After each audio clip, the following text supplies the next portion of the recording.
Welcome to our Tech Info series, in which we tell you the latest happenings in the tech world.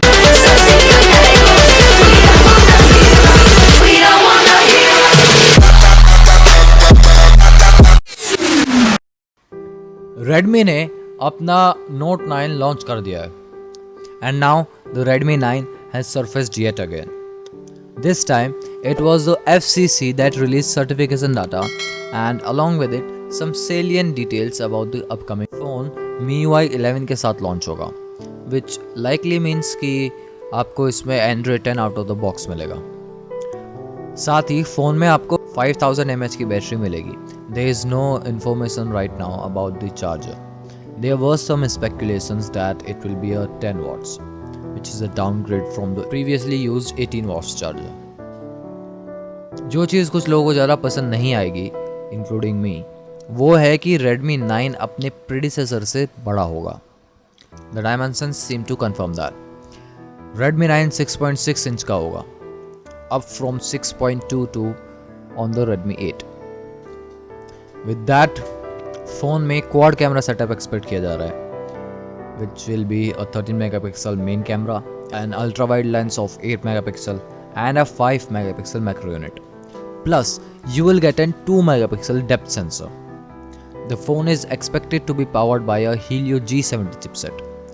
ये बहुत बड़ा improvement होगा over the Redmi 8's Snapdragon 439 chip and its quad Cortex A53 core.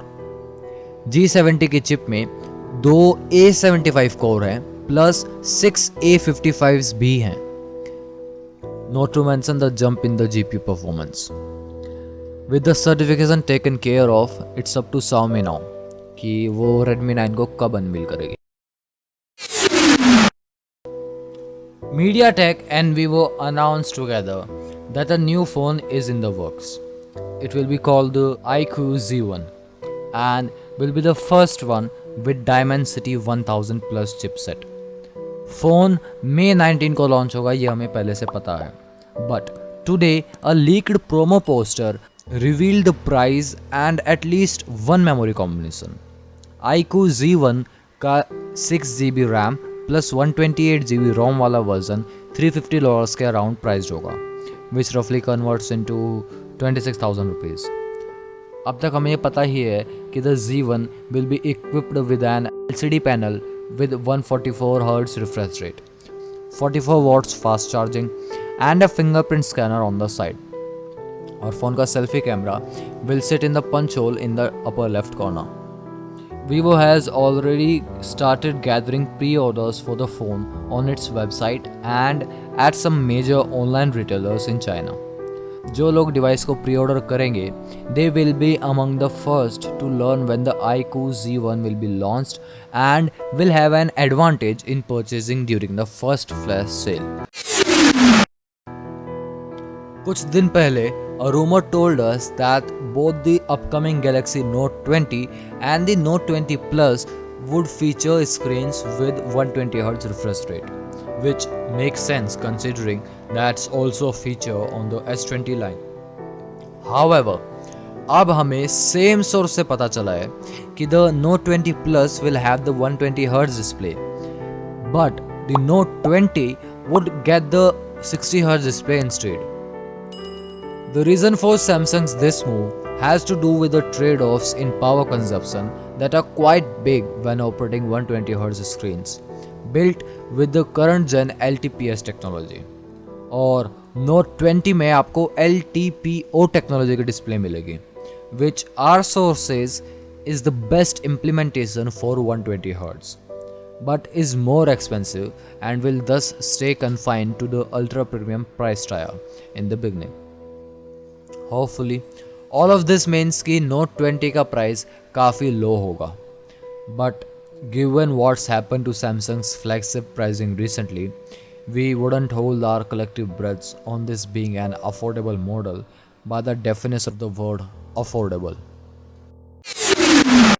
Motorola's Edge Plus is the company's first smartphone flagship since the Moto Mode Plaid Moto Z series. This flagship is a Verizon exclusive with a $1,000 price tag and is set to release on 14th May on the US carrier. और जब device initially launch हुई थी, Motorola ने device में सिर्फ एक major update promise किया था, विच वॉज द एंड्रॉयड 11। लेकिन अब मोटोरोला ने अपना स्टैंस चेंज किया है एंड अब company at least 2 Android OS updates तो प्रॉमिस कर ही रही है। आपको बता दूं, मोटोरोला एज प्लस में आपको एक 6.7 इंच की ओलेड पैनल मिलेगी with dual curved edges and an in display fingerprint scanner. Device की बाकी स्पेसिफिकेशंस मैंने अपनी पिछली वीडियो में शेयर की हुई हैं, लिंक ऊपर आई बटन और नीचे डिस्क्रिप्शन बॉक्स में मैंने प्रोवाइड किया है। You can go and check that video out.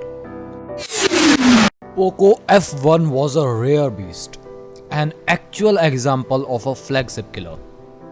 अब ऑलमोस्ट 2 साल बाद फाइनली उसके सक्सेसर का टाइम आ गया है, the Poco F2 Pro, or should I say the Redmi K30 Pro? I don't know. Poco F2 Pro does bring long list of improvements compared to the F1, which starts from the chipset, which is a Snapdragon 865, जो कि Qualcomm की अभी तक की सबसे latest chip है। And Poco F2 is one of the first जो updatable GPU drivers के साथ आएगा, which might improve the phone's longevity.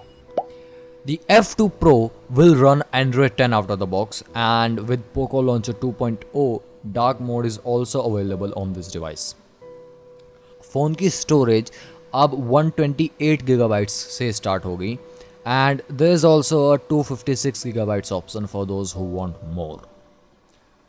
Plus ये UFS 3.1 स्टोरेज है which is upgraded from the 2.1 from the Poco F1। This year it's actually something to consider as Xiaomi has axed the micro SD slot in this device। Chipset के अलावा Poco F2 में camera setup भी बहुत अच्छा है। The main camera is of 64 megapixel resolution with a 5 megapixel plus 13 megapixel plus 2 megapixel sensor।